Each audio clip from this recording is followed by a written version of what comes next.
It is an honor and a great lot of fun to be a part of the 35th anniversary season of Discover Wisconsin. Just like the 34 years before this one, we are out as a team already creating great stories to share with you about the wonderful people, places, and things that make this the best state to hang out in. Thank you for being a part of our journey.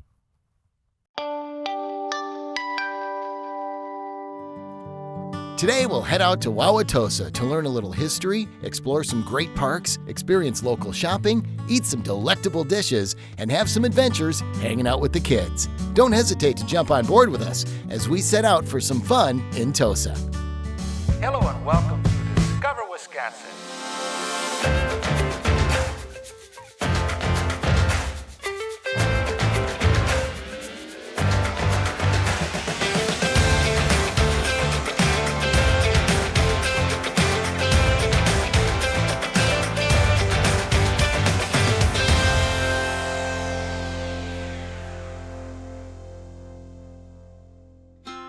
I'm just arriving here in Wauwatosa, a place I used to call home. Known for its vibrant and rich history, Wauwatosa hosts a plethora of landscapes that house many remnants of the past. Although I know a little bit about Wauwatosa history, I wanted to chat with a real buff to get the inside scoop. So now I'm here at the landing at Hoyt Park with Jeff Rosnowski, who is quite the local historian. Now, Jeff, I know a fair amount about the history of Wauwatosa. You know damn near everything about it. When you live here for 40 years, you can't help but being immersed by the history of Wauwatosa. It's around us, it's preserved, it's remembered, it's a part of our fabric. So as we go back to the 1830s and prior to that, when the Menominee Indians, Native Americans, as well as the Potawatomi Native American tribes populated that area around the village. The head of those tribes was known as Chief Wauwatosa. So you break up in the Ojibwa language, Wauwatosa, Wauwa, the word in Ojibwa means flash, te means fire, and se means fly. So you put that all together, you get firefly. So we became Wauwatosa. Hoyt Park dates back to 1926. The swimming hole, the ye old swimming hole, you might describe. Firefighters created a hole, filled it up with water, and people went swimming in the upper diagram. In the lower diagram was the initial pool that was built in the 1930s. It looks beautiful. That's the same framework of the pool house that we see today. Walking distance from the landing lie some beautiful Hoyt Park walking trails, including one of my favorite Wauwatosa gems, the Hoyt Footbridge overlooking the Menominee River. It was this very river that the original Potawatomi and Menominee natives fished hundreds of years ago.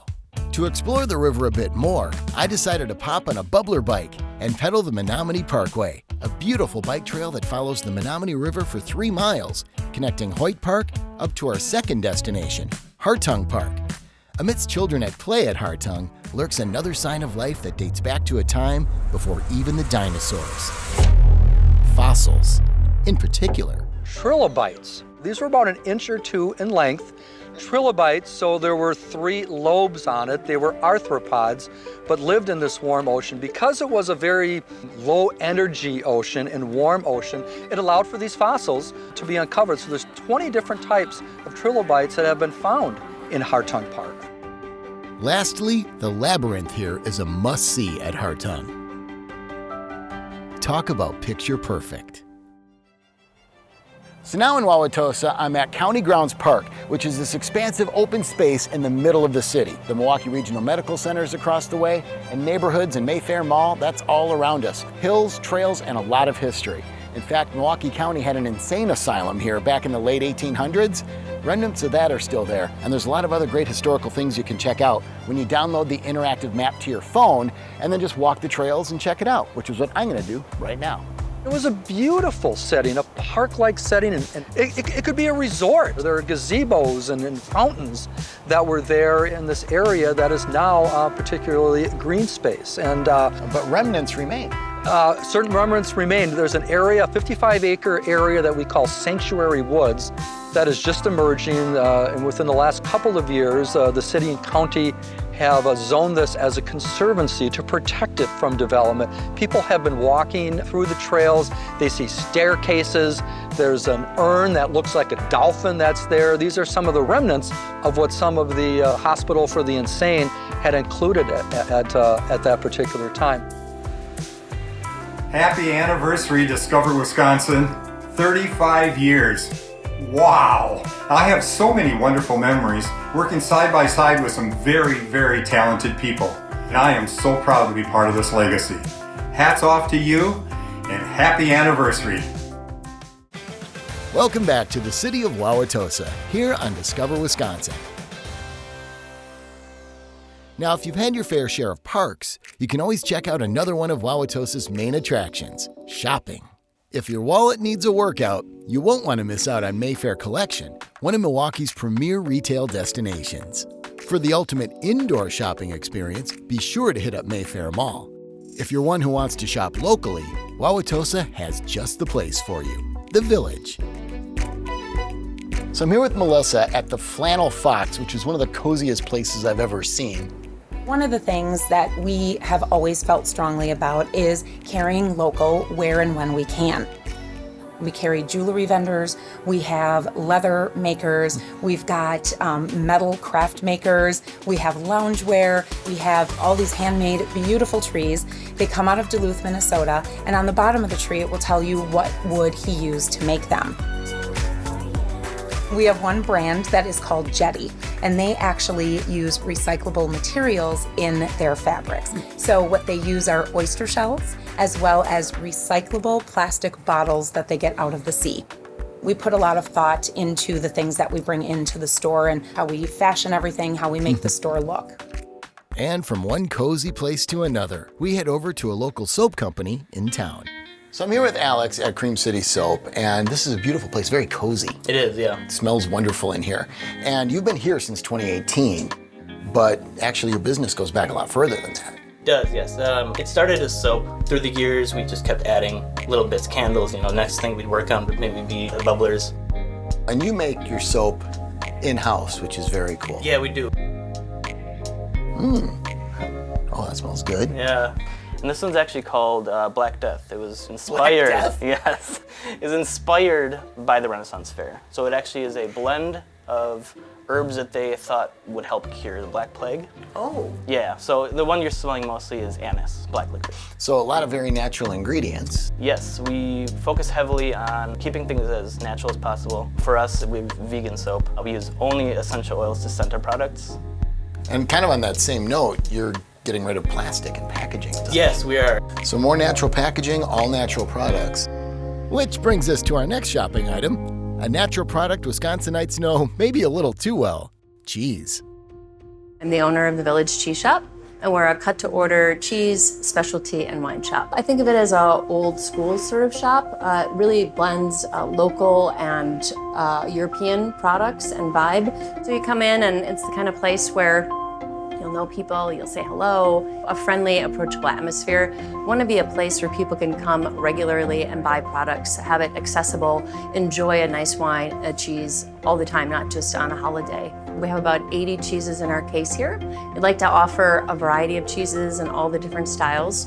We focus on Wisconsin, the Midwest, and Europe. It's quite fun because there are a lot of new exciting producers that are quite small, and we love representing them and sharing their stories and their cheeses. The style of all of our products here is they're smaller producers, farmers, many of whom I have met, read about, learn about, and I love sharing their stories with our customers because once you know a person, you love the product. So, Wauwatosa is a wonderful community. People support their local businesses. I think a business like this has to have their core in their community, and I do, and I'm really thankful for that. Want to learn more about our favorite places to visit in Wisconsin? Subscribe to Discover Wisconsin's official podcast, The Cabin. When we come back, we discover some of the best dining in Wauwatosa. Stick around for some fresh baked goods and Italian cuisine. Discover Wisconsin is back, exploring the city of Wauwatosa.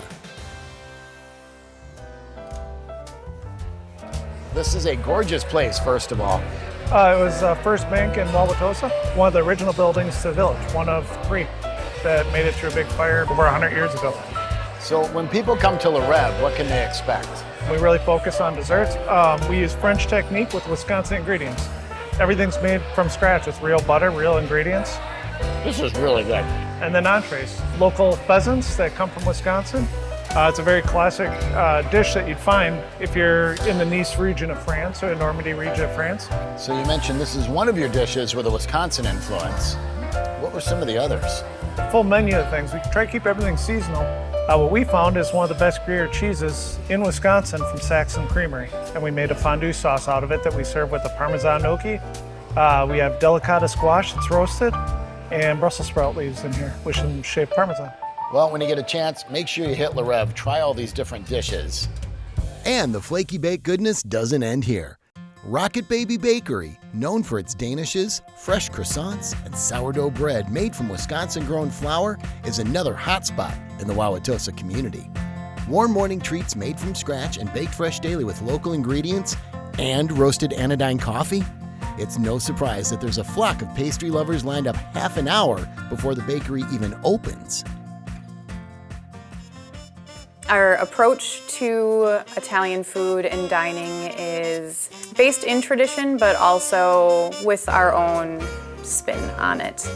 We want people to feel like they are coming to their friend's house for a dinner party when they walk through our doors. It's meant to be very reflective of how we like to eat at home. We do have one item that has been on our menu since the very first day We've never missed it. we opened, and that's the goat cheese crostone, which is possibly my most favorite bite of food I've ever eaten. That tastes like it's fresh out of the garden. It's like magic. We always have things like guanciale and prosciutto and stuff around, so I'll dice some of that up and some induja and kind of make this like very earthy, kind of very rich pork ragu. The meats and the seasonings in that sausage are wonderful. It's just such a great feeling to work here. We're very fortunate. We're very fortunate to be here. I'm very happy to be here. We are. And if you're not finished with the Italian cuisine quite yet, head back to the village for a culinary tour through Italy at Ristorante Bartolotta. It all started here in Wauwatosa. It's where my brother and I, my sister Maria, and my sister Felicia, our family grew up, just a few blocks from here. All the photographs that you see on the walls here are actually photos of our families. These are literally pictures of my grandparents behind me. So this restaurant is almost 3 decades. It's almost 29 years old. And it has been in the hands of this gentleman for, how long have you been in charge of this place? 20 years. We started doing these 4-course buffet menus, specifically to every region in Italy. And we really try to bring in very authentic, very traditional dishes. So the woven raviolos is not my invention, and it's a large raviolo, single raviolo with an egg yolk in the center and a traditional ricotta and spinach filling around it. And if cooked correctly, when you cut to the center of this raviolo, the egg yolk will ooze out into the brown butter and the cheese. It's pretty remarkable. And then the brasato al Barolo, the braised beef cooked in Barolo wine, also very rustic and hearty. We want our guests to find perhaps their favorite items that they like, but also, stuff that's new and refreshing and different. And that's our goal, that's our hope. Ristorante is always going to be near and dear, always was near and dear to my brother's heart. It will always be near and dear to my mother and father's heart. And now it's up to me and my sister to keep this legacy growing and with great people like this. I want to congratulate Discover Media Works on the 35th anniversary of their Discover Wisconsin program.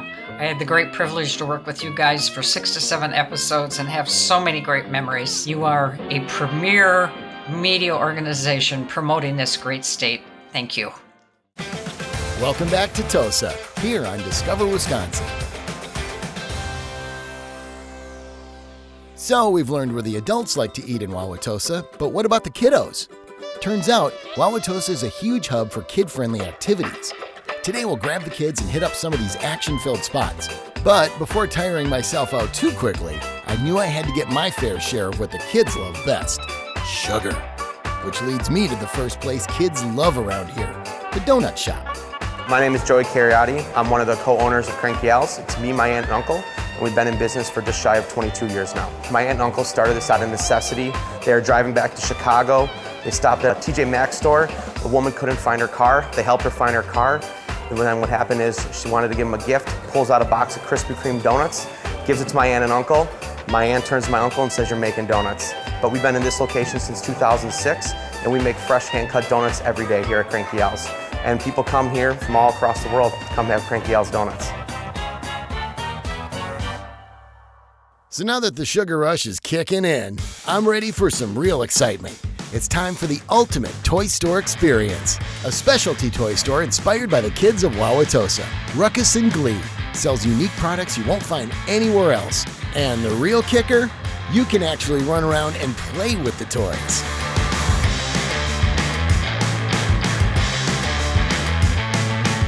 And Jackson here's got me beat. Literally. Now, to really bring out my inner child, I grabbed my old college buddy and his family, all 4 of his kids are my godkids by the way, and we hit up First and Bowl, an entertainment destination. First and Bowl houses football bowling, basketball Connect 4, darts, bags, and a Nerf arena. And don't forget to hit up the bar in the kitchen for some drinks and snacks. And if First and Bowl didn't tire us out enough, we figured we'd pile a little more on top of the day. On our last day in Wauwatosa, we end with the beginning, Hoyt Park, named after one of the first settlers of Wauwatosa, Charles Hart. Hoyt Park has a playground and a splash pad, a skate park, a tennis court, a football field, and an outdoor track. Okay, so clearly not my specialty, but whether you believe it or not, there is something at Hoyt Park that this guy is good at. The great sport of curling. This is the Wauwatosa Curling Club. We are currently celebrating our 100th anniversary. This is one of the very first indoor, refrigerated, dedicated ice clubs in the country. The second oldest in the United States and the oldest in the Wisconsin region. The Wauwatosa Curling Club is a 100% volunteer-run club.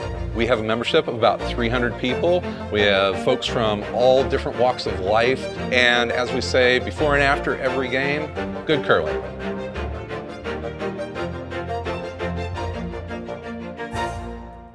It's been an absolutely fantastic time here in Wauwatosa. We got to check out some beautiful parks, taste some phenomenal food, check out amazing retail stores, and we got to see what kids are up to, and that was a lot of fun. So now it's time for a little Wauwatosa history as I say goodbye with my friend Jeff. How would you summarize the history of this city? I think the firefly is a great image that really characterizes almost 200 years of Wauwatosa. The firefly helped guide Chief Wauwatosa and the Menominee and Potawatomi Native Americans through their villages and through their hunting. Ever since that time, the fireflies, I'd like to think, have guided us through the fire and the construction formation as a city, the redevelopment that's going on now.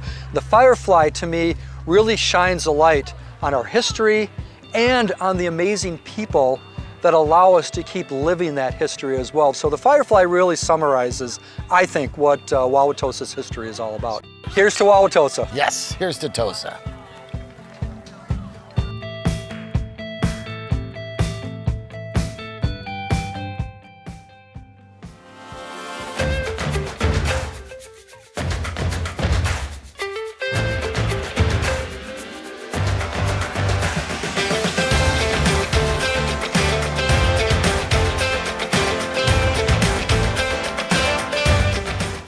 Continue the adventure and stream Discover Wisconsin on all your favorite devices by scanning the QR code in the upper right corner of your screen.